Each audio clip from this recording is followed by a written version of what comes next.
It was exciting to see the Himalayas as we flew to Nepal. We landed in Kathmandu and were met at the airport by our tour leader, Ram.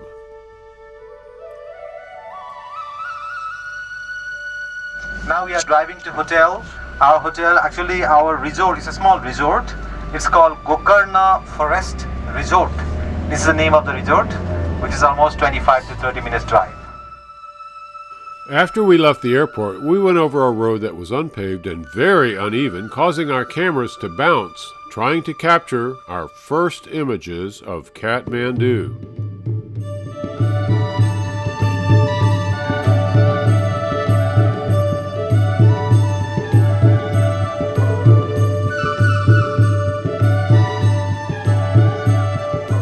Nepal includes fertile plains, forested foothills, and 8 of the world's 10 tallest mountains, including Mount Everest, the highest place on Earth. Kathmandu, the capital, at 4,600 feet, is located in a bowl-shaped valley surrounded by forest. Our van crossed the holy Bagmati River as we went through a rapidly urbanizing area. We went to our resort, located outside of town in the forest.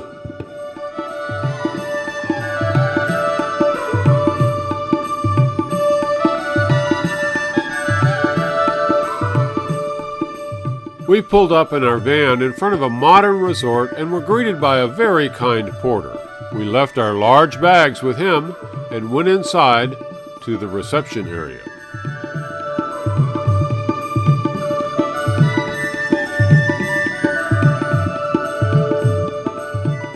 There we were greeted with bindi on our foreheads and white silk scarves as we were welcomed to Nepal. While going to our rooms, we passed under monkeys. In fact, they were everywhere around us.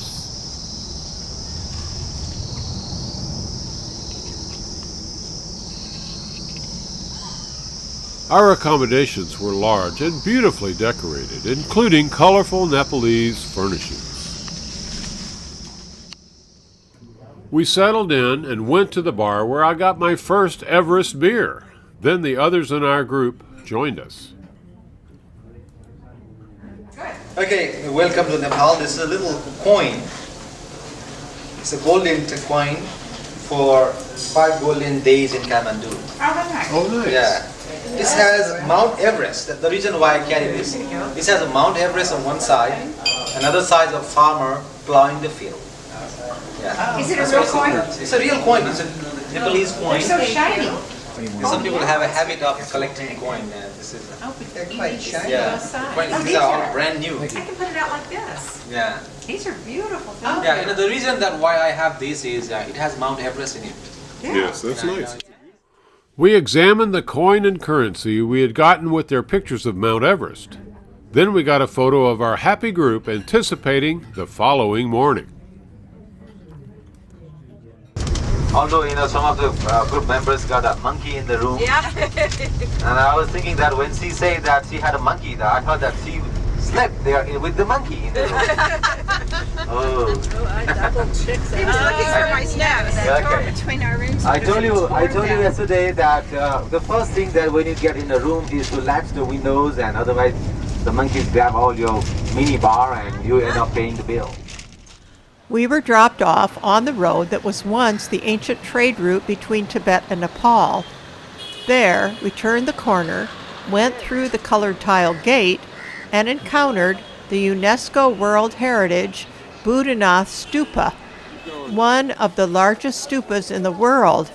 It's an awesome experience looking up at this 118-foot-high sacred place with its Buddha eyes, a symbol of Nepal. These eyes, also known as wisdom eyes, are painted on virtually every stupa in the country. Directly across from the giant stupa is a small Buddhist Gompa, or monastery, with a large prayer wheel at its entry. We passed the wheel and came into a courtyard. The ringing bell and the languages of the visitors created an exotic atmosphere as we crossed to the doorway. A large group of Indian people were ahead of us as we left our shoes outside.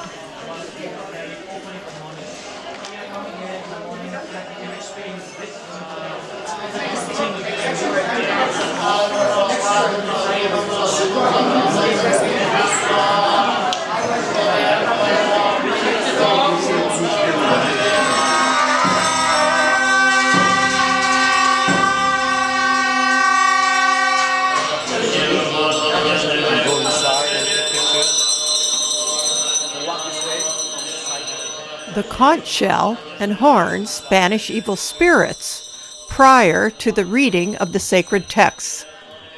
Buddha was born in southern Nepal over 2,500 years ago. Buddhism is the fourth largest religion in the world with over 520 million followers.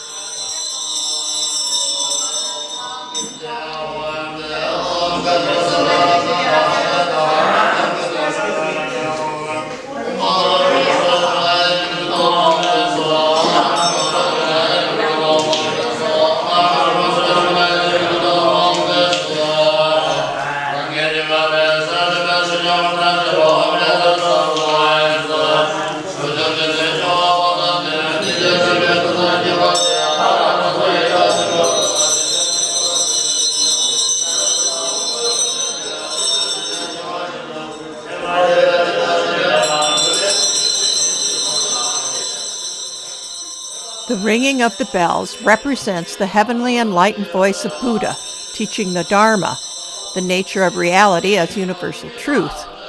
Its accompanying Vajra represents lightning and diamonds, an icon of both enlightenment and a weapon.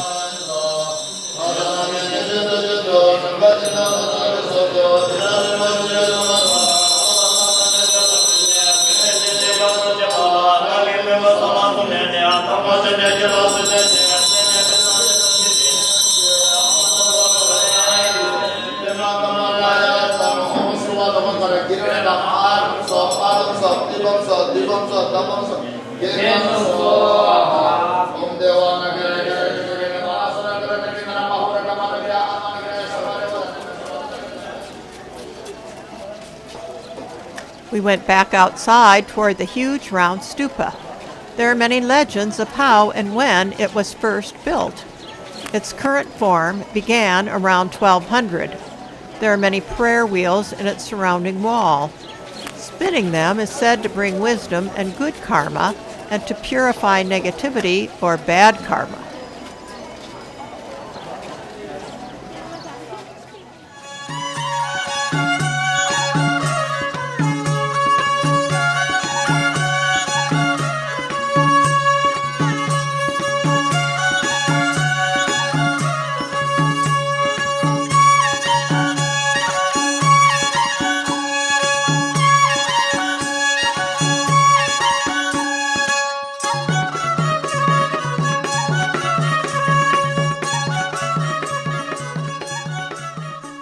Climbing some stairs, we went to an upper level where we found a magnificent large incense burner. There were statues on elephants and prayer flags flying above us. In one area, a monk sat dressed in his maroon robe.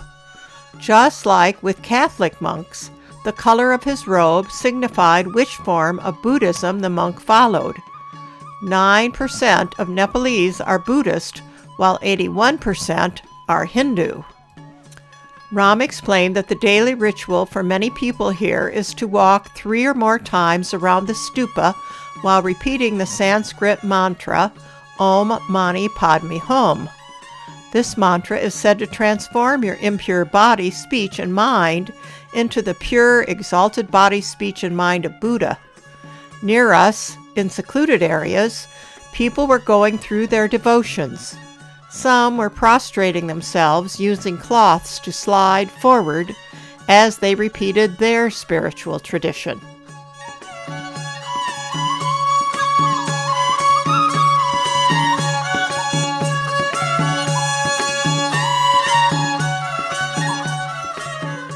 There were some smaller stupas containing holy relics and the calming sight of flags printed with prayers, making this elevated level above the street a sanctuary.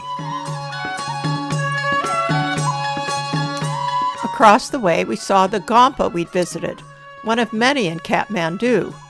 Its roof adorned with golden baby birds, symbols of new life. All the rooftops were fascinating, especially because of the many pigeons. They were everywhere, but added to the celestial atmosphere of the place.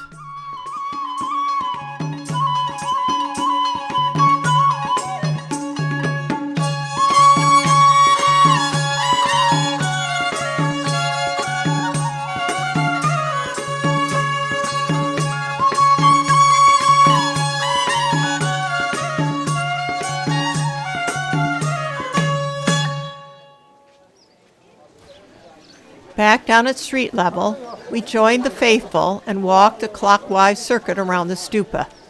We saw several women selling pigeon food and understood the reason there were so many birds in this area. We continued on our walk, passing a few benches and some candles and prayer mats for sale. Then we just enjoyed the colorful scene of the ancient dusty bells, maroon-robed monks, and others walking the circuit. Some folks watched across the way on steps near the many opportunities to purchase a souvenir.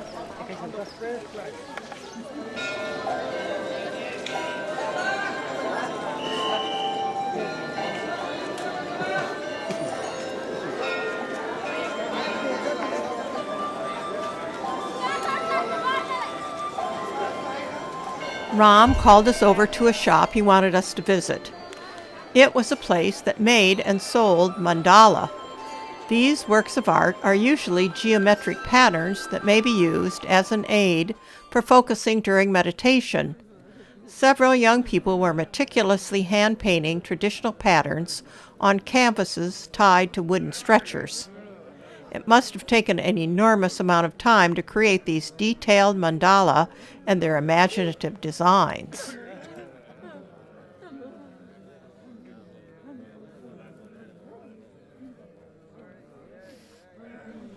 After watching the painters, we went into the sales room. We'd seen a mandala by the entry that we wanted to buy. The salesman took it down, wrapped it up, and said a polite thank you as we paid and left the shop. Just outside the door of the shop, we encountered a funeral passing around the stupa. There are 4 kinds of death ceremonies in Nepal. Interment in the ground, cremation or burning of the body, water burial where the body is submerged in the river, and sky burial where the body is left to be devoured by vultures and other scavengers. We didn't learn whose funeral it was or the final disposition of the deceased, but it was a truly moving experience. Thank you. Anyway, Himalaya is definitely a long chain of mountains. It starts somewhere in Afghanistan and ends in Burma. Afghanistan, Pakistan, India, Nepal, Bhutan, and then it ends in Burma, which is almost 2,000 miles from Afghanistan to Burma. And out of 2,000 miles, 500 miles of the Himalaya is in Nepal. Okay, and this 500 miles of the Himalaya I consider is the most important part of the Himalayas because you find all the tall peaks. We were dropped off at Durbar Square. Durbar means the royal court. This area of Kathmandu was where the royal family once lived and ruled. Today, Nepal is a democratic republic with a parliamentary system. The first documented people in Nepal arrived from Tibet roughly 4,500 years ago and occupied the Kathmandu Valley. So this is a very old city with fabulous ancient architecture.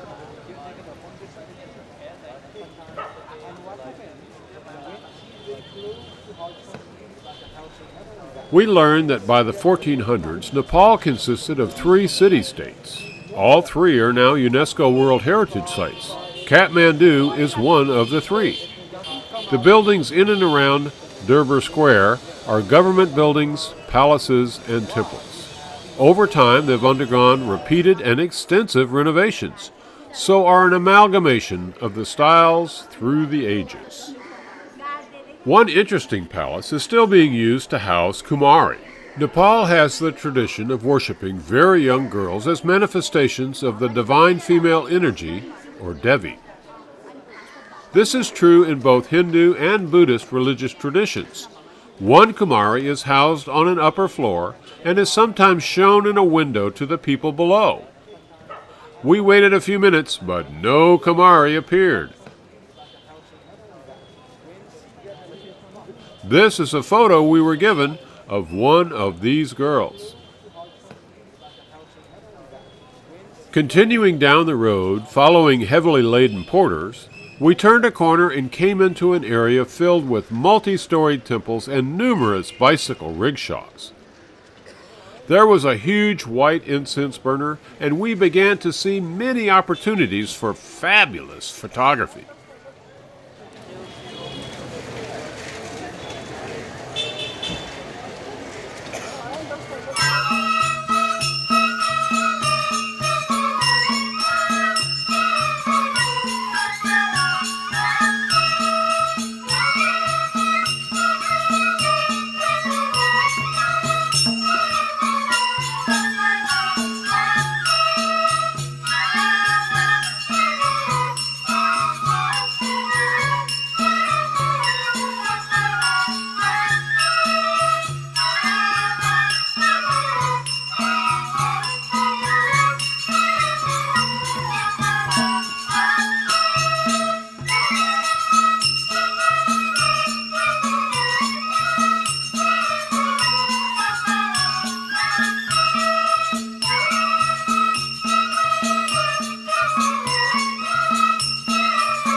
We went to a rooftop restaurant after going through the fascinating Hindu and Buddhist maze filled with porters, people, and pigeons.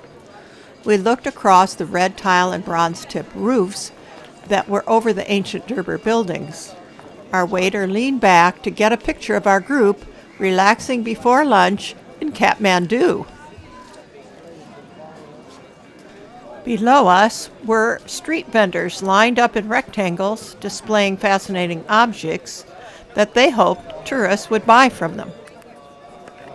We paid our bill and went back down to the road, where we looked up at our rooftop restaurant and then did a bit of shopping.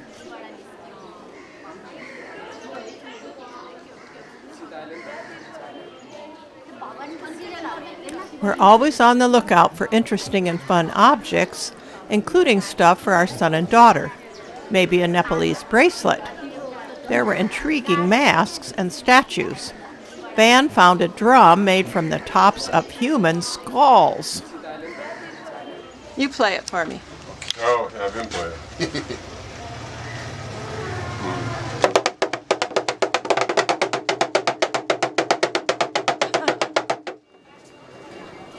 You guessed it, it was no sale. We went back out to the open courtyard and continued our search. Then, after checking out a few more vendors, it was time to meet the group for a bumpy bicycle rickshaw ride through the back streets of Kathmandu.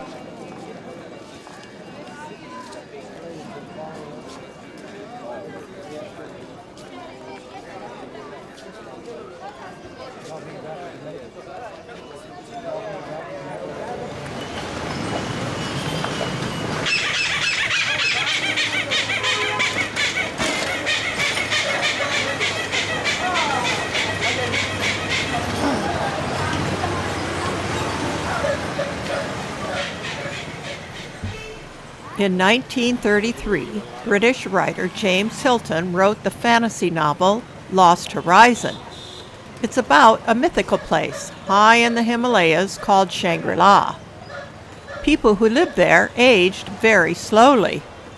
Speculation after publication was that the imaginary Shangri-La was actually located in either Tibet or Nepal.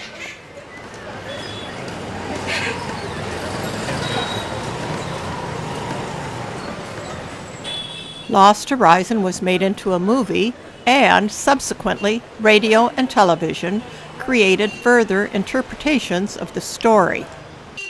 The dream of finding an alternative lifestyle grew after the end of the Vietnam conflict and the rise of the hippie counterculture. Eastern spirituality, permissive drug mores, and the fantasy of Shangri-La caused young people to visit Nepal beginning in the 1960s. Tourism increased. Kathmandu and Nepal continue today to fascinate everyone who visits.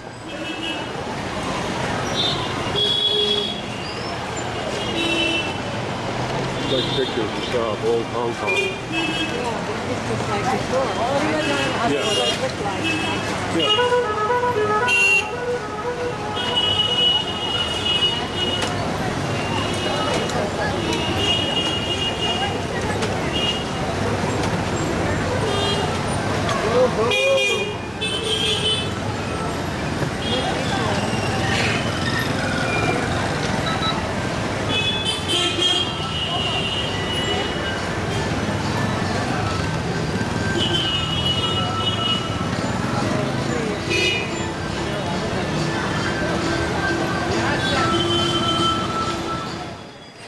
Off our rickshaws, we walked along the motorcycle-clogged street and then turned. See on the far wall the name Rum? That's the Rum Doodle Bar and Restaurant, the most famous watering hole and meeting place for mountaineering expeditions in Nepal. Up some stairs, we encountered hundreds of cardboard Yeti footprints hanging from the ceiling. All were autographed by patrons of the Rum Doodle. First, a pit stop, where we passed more giant artistic footprints as we came to the restrooms. They had an interesting take on gender markers.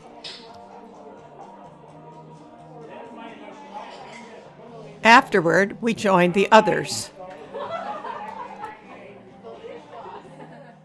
And here you see on the wall all the signatures of quite well-known climbers of the world. Edmund Hillary, and there are many, Reinhold Messner, there are many other people. The signatures are there. And the visitors, whoever comes here, and they ask a Yeti footprint here, and they sign over there and hang on the wall. Must be my signature somewhere here. The name Rum Doodle comes from an amusing book about mountaineering, written in the 1950s when most of the first summiting of the high peaks was achieved.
We were once again dropped off at the entry to the giant ancient Boudhanath Stupa.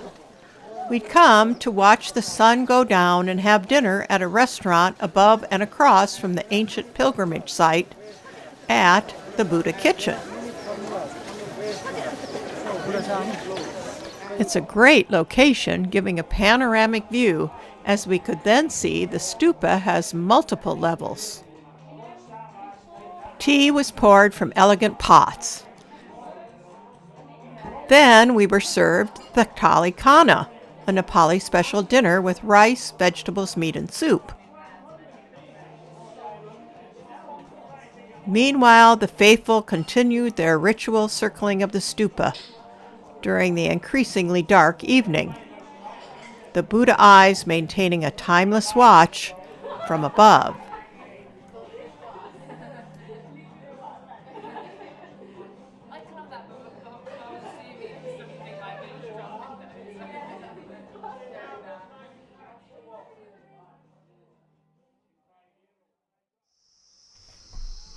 The next morning we were up early and decided to take a walk around our accommodations before breakfast. The Gokarna is beautifully furnished with woodwork reflecting the Nepalese heritage.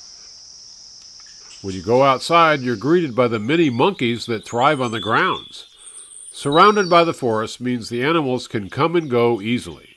Besides the monkeys, we saw deer grazing on this quiet morning.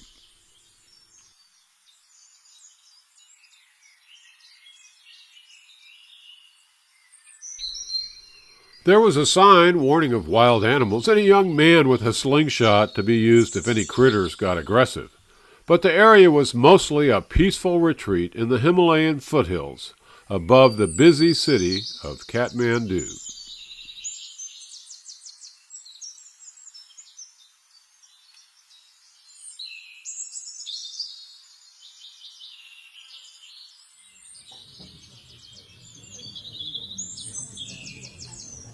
Back inside the resort, we walked through some of the beautiful public rooms and then had breakfast before going out for our day's excursion.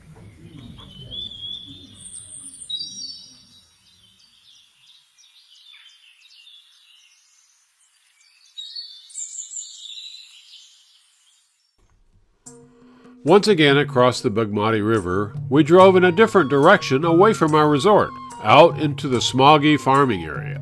This was harvest time, and the fields were busy on this autumn morning.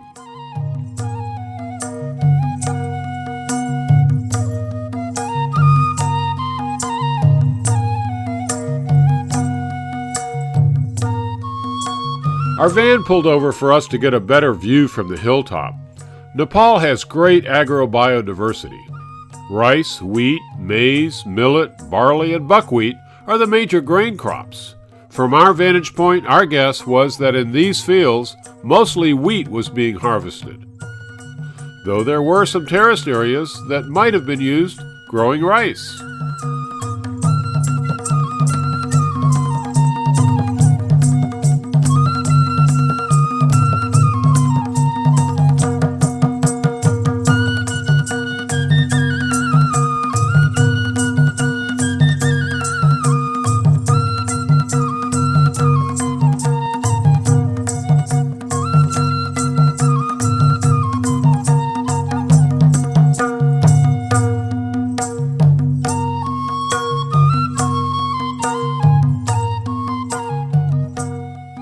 Three kids had shown up, curious about what we were doing. They gigglingly agreed to have their pictures taken.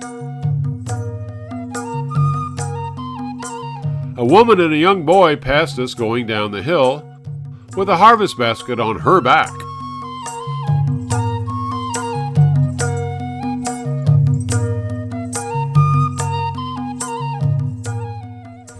We too went down the hill and came to the village of Kokana. Porters carrying grain sacks passed us.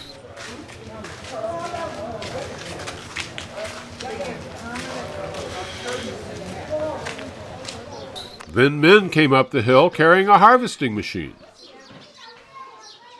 The villagers were outside performing their chores, like carrying water and doing laundry.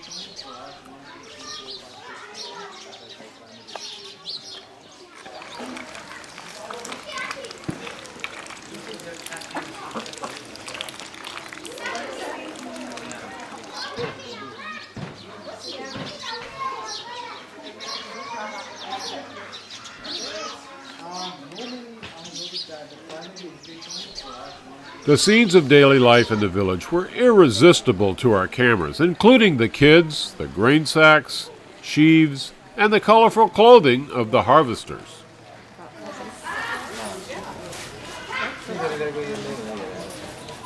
Sometimes the wind blows that side and sometimes it blows from that side.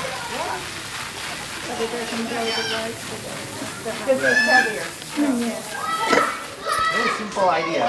Yeah. Just a basket, the winter basket. Husk is gone, yeah. It went away.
We had seen mostly women working around the village and wondered where the men were.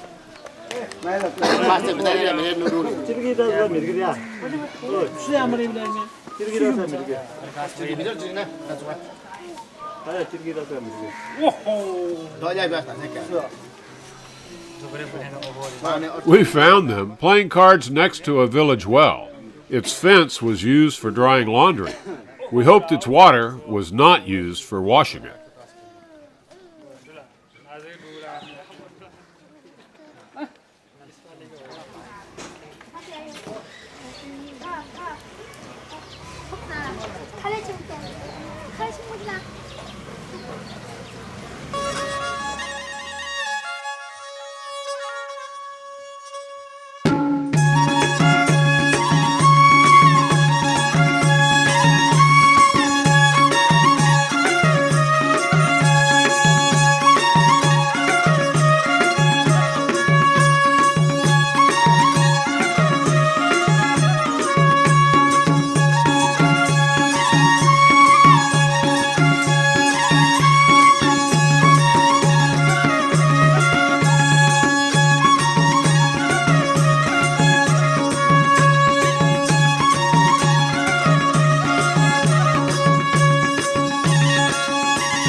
The grain was winnowed with handmade baskets. It was dried on handmade mats and blue plastic tarps. A large courtyard was used as a cooperative staging area for what we suspected were grains from many different farms. They used the age-old practice of tossing the grain in the air to help it dry and to prevent mildew.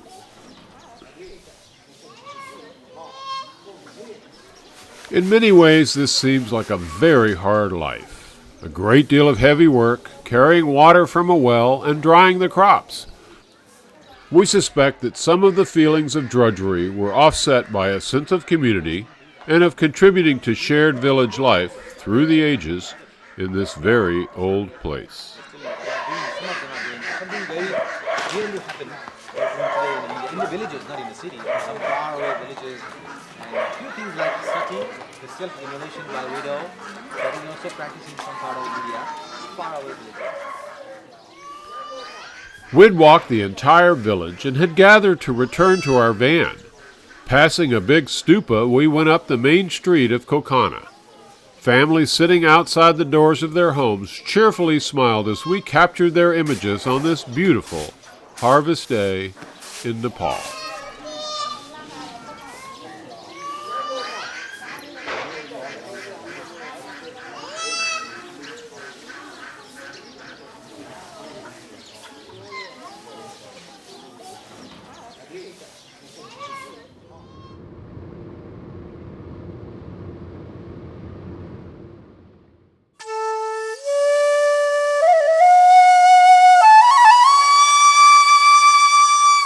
There were several Nepalese uniformed men near the entrance to the Durbar Square in Patan. This was another of the 3 UNESCO World Heritage Areas from the ancient royal city-states. Like the Durbar or Royal Square in Kathmandu, it too is filled with fabulous art and architecture. These also combine the beliefs of Hinduism and Buddhism. Most of what exists here this day is from the 1600s.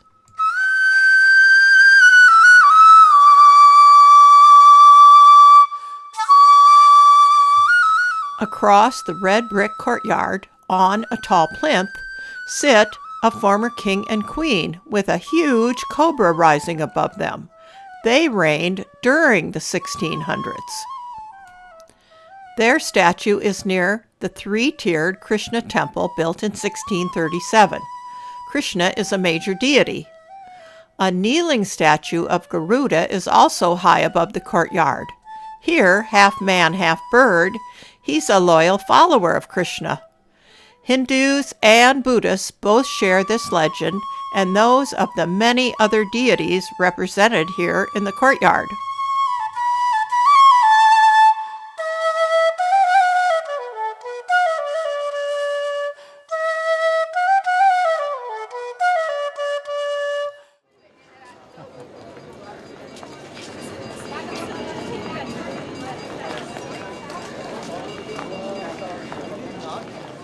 Patan has a museum located in an old royal palace of the former Malla dynasty of the Kathmandu Valley.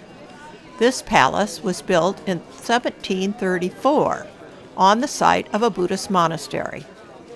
The Malla dynasty ruled in the Kathmandu Valley from the 12th to the 18th centuries. We went through ornate gilded doors and came into a formal open quadrangle that holds an exquisite white shrine. The museum's exhibits cover the long span of Nepal's cultural history. In addition to courtyards, the palace boasts impressive temples, shrines, and other historical places, all noted for their exquisite stone and wood carvings. Most notable are the carvings in this beautiful display of ancient Nepalese embellishment.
Fanciful 1886 guardian lions by a master stone carver sit outside the Golden Temple, just north of the Durbar Square. We stopped very briefly at this small, exquisite jewel dating amazingly from 1409. Above the courtyard is a gleaming golden three-tiered roof, signaling the temple's importance. Around an inner shrine is a barrier embedded with ancient prayer wheels. Famous brass monkeys sit in the corners.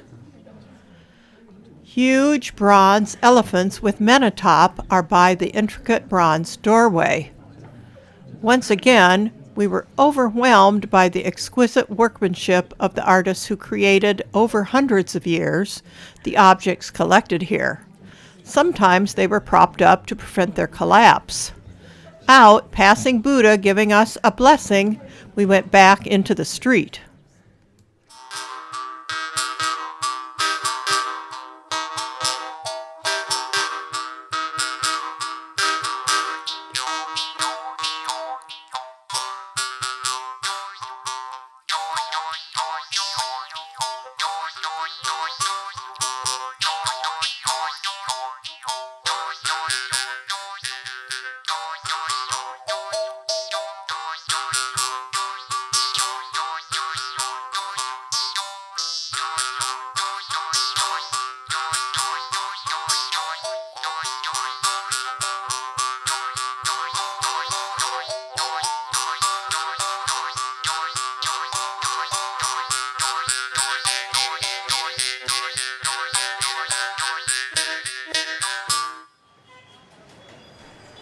We strolled back to where we'd entered Patan.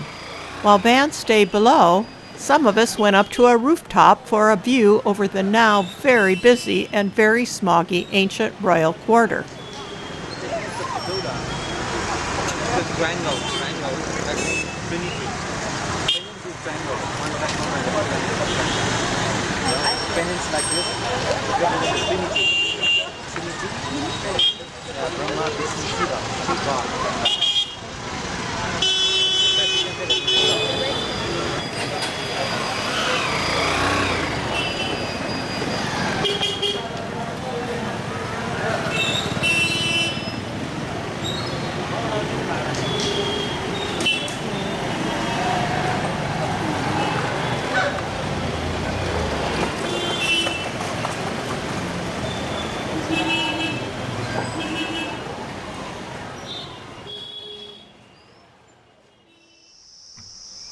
After returning to our resort, we went to a slideshow and lecture from a barrier-breaking mountaineer, Susmita Maski.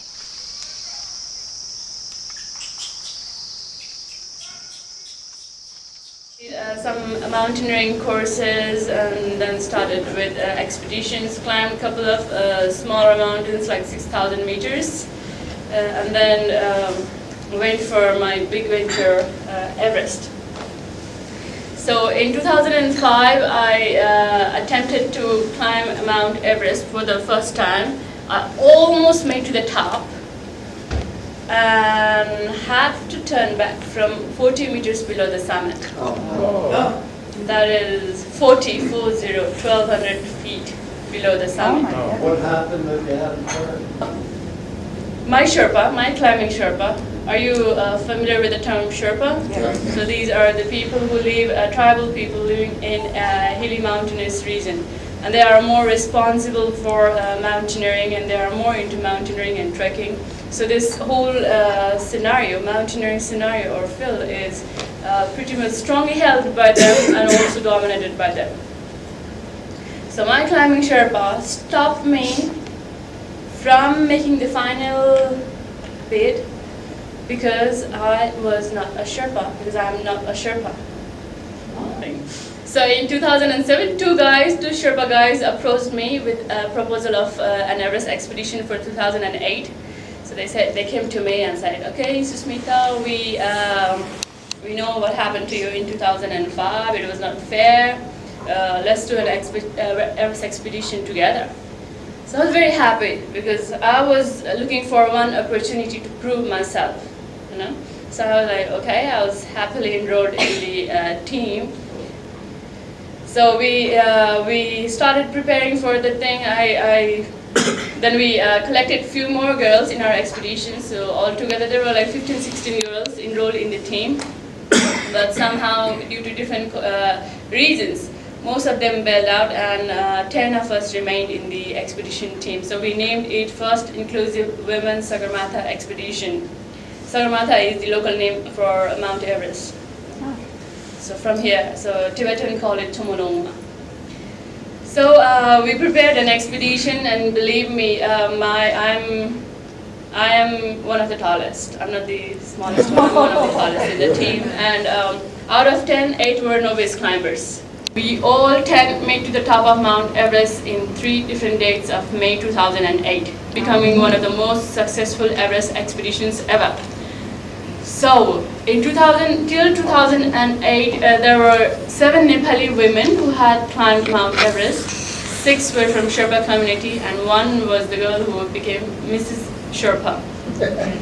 And we doubled the number, making it 17. More than double the number, actually. So we put 10 girls on the summit with one go, which is, I think there hasn't been any other expedition with that large number of women, put on the summit with one expedition. I not only made my dream come true, but also for 9 other girls. So this was something I could be proud all my life. Following our fascinating lecture and slideshow, we went for drinks on the garden patio. Later, several of us took a walk up into the forest, discussing mountaineering till dark took us back inside. The sun came up, and we were off again.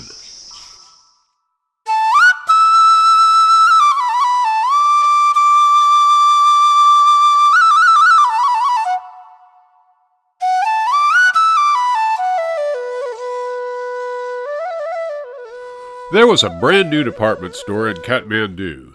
Ram wanted us to see this modern method of shopping to compare it to the traditional method of very busy street vendors right outside its door. He led us through the aisles where we did find some interesting copper pans to add to our collection. Most of the merchandise was machine-made, and we suspected the factories were either in China or India.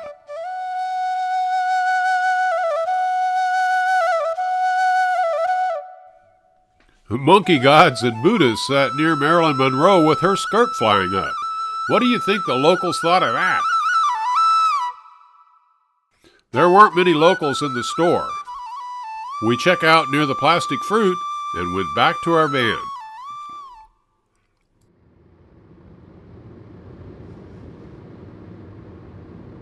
Our next stop was to be at the third ancient royal enclave. We didn't go directly to its Durbar Square. We entered Bhaktapur via an old back bridge.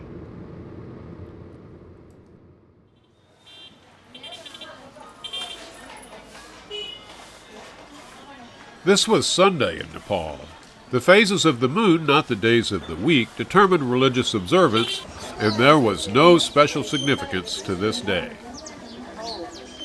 We walked under multi-storied red brick buildings, laundry hanging from lines suspended above us.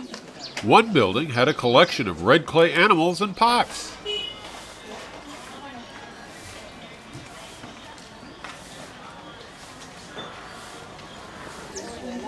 There was great people watching as folks went about their business or lounged aimlessly. They were people watching too. The narrow lane meant we could get up close and become part of the parade of pedestrians.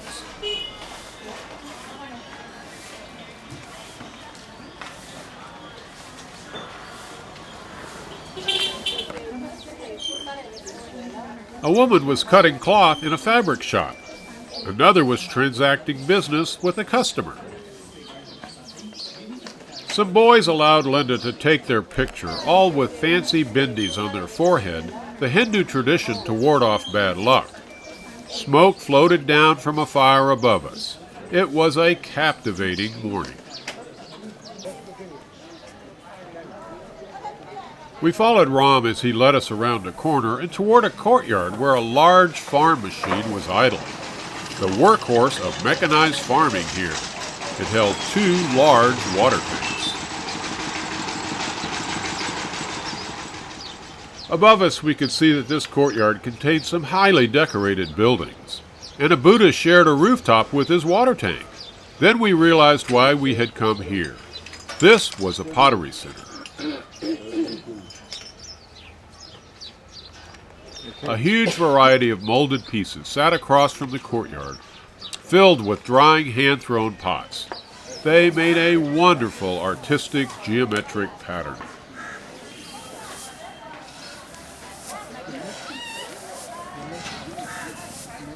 In a nearby doorway, a young man held a large chunk of gray clay.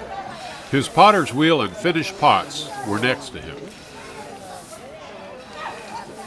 Under a covered structure, another man wrestled with his large chunk of clay.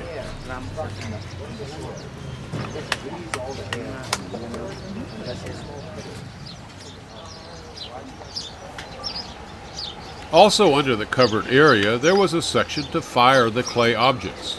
We were lucky to see the entire process. Clay to unfired pot, to firing, to finished pottery, to the store that sold the completed goods. This was also a local hangout where people gathered or came and went while doing their chores.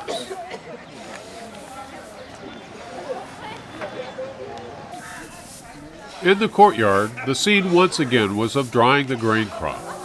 Women assembled in the superb and ancient setting, bending to complete their harvest.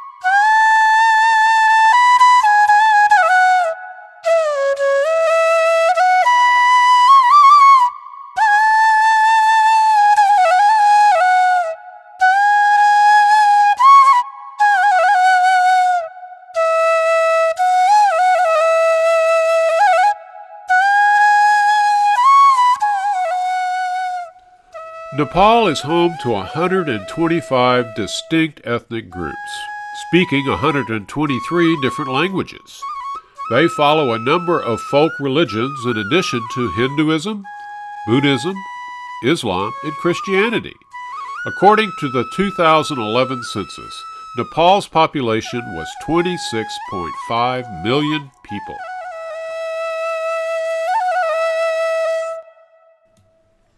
We'd walk to the royal enclave, the Durbar Square. Bhaktapur means city of devotees.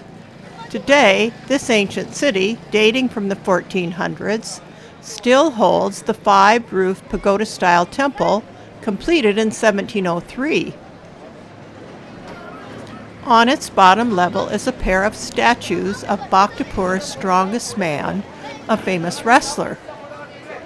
Next, 2 elephants, followed by 2 lions, 2 griffins, and finally, tiger and lion goddesses at the top. Across from it is a 3-roofed wooden temple. Man stayed at the bottom while I had climbed the steep stairs. The 5-roofed pagoda is one of the tallest in Nepal and is an example of the very talented builders who created the amazing structures in this country.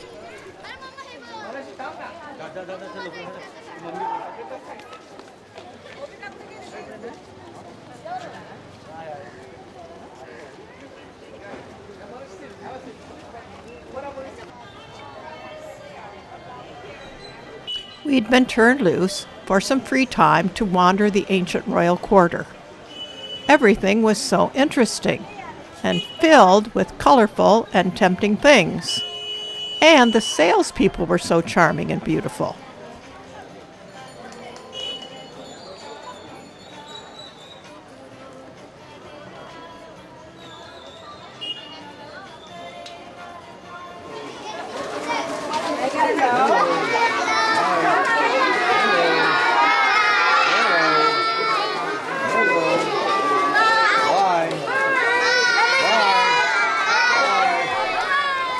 After the precious school kids passed us, we moved on and then examined the magnificent bronze lions in a fantastic wall shrine.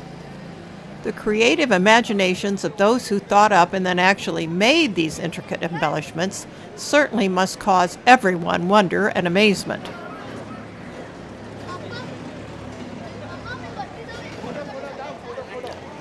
Resisting bringing home a fabulous mask or a multi-armed marionette, we walked on through a maze of ancient buildings and colorful shops to rejoin our group.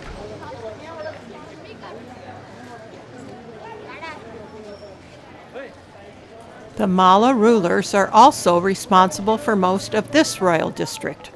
During their long family reign was built what's known as the Palace of 55 Windows. It was begun in 1427, though remodeled later. This is a painting of Boputindra Malla. A 1699 bronze of him is kneeling on a plinth facing the 55-window palace. He was responsible for completing the work on the palace, including its incredible Golden Gate.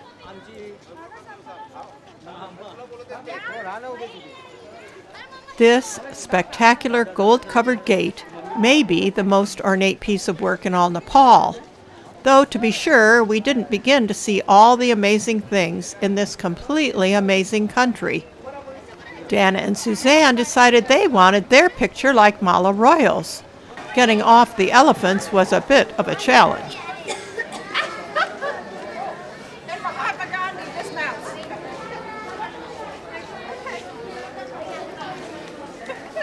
We continued to try to capture the grandeur of Bhaktapur's Durbar Square. Its red brick courtyard surrounded by the ancient wooden and brick structures, magnificently adorned and containing religious and fanciful images.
We drove away from Bhaktapur, going past women cultivating the heavy soil of the hillside.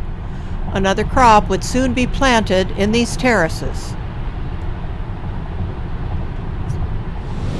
Here on the right hand side, friends, you see all these black spots there in their field. You know, last night I think a big yeti family visited the field, and those are all their droppings. Yeti droppings. Quick, stop, we have to photograph. Yeah.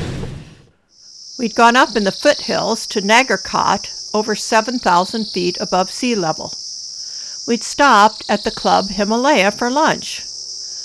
This resort is famous for its panoramic view of Mount Everest. Unfortunately, the burning of the stubble in the fields after harvesting, combined with the fog, meant there was no view of the giant mountain that day. But we did have a great lunch. It's not a complete trip to Nepal without going for a trek in the Himalayas.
We were trekking the Nagarkot hiking trail.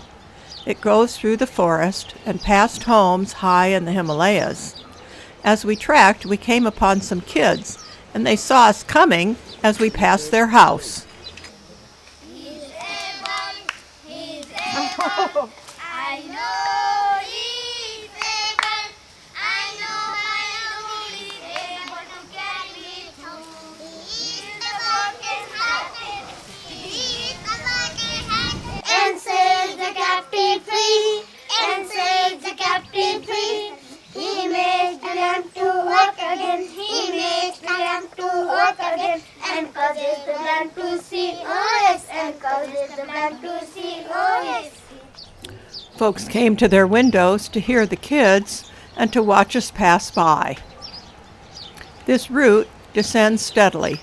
It can be trekked for 12 miles, all the way to Bhaktapur. It's a local trail that's been used for centuries. It was certainly a peaceful way to spend some time and to end our magnificent stay in Nepal.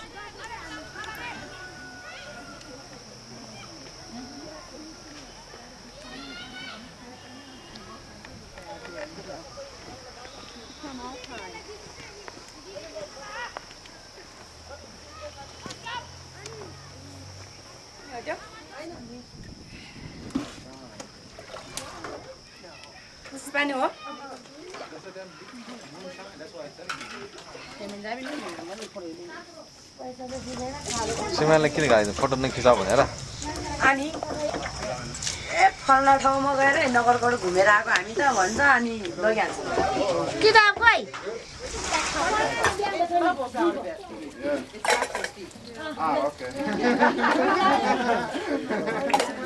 But on the way, stick.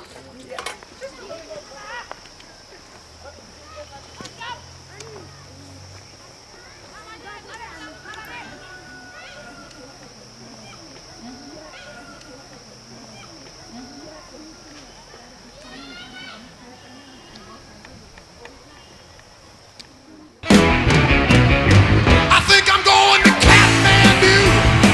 I think it's really where I'm going to. Hey, if I ever get out of here, that's what I'm gonna do. Kathmandu. I think it's really where I'm going to. Hey, if I ever get out of here, I'm on to Kathmandu. I got no kick against the West Coast. Warner Brothers, sausage, good host. I raise my whiskey glass, give them a toast. I'm sure they know it's true. I got no rap against southern states. Every time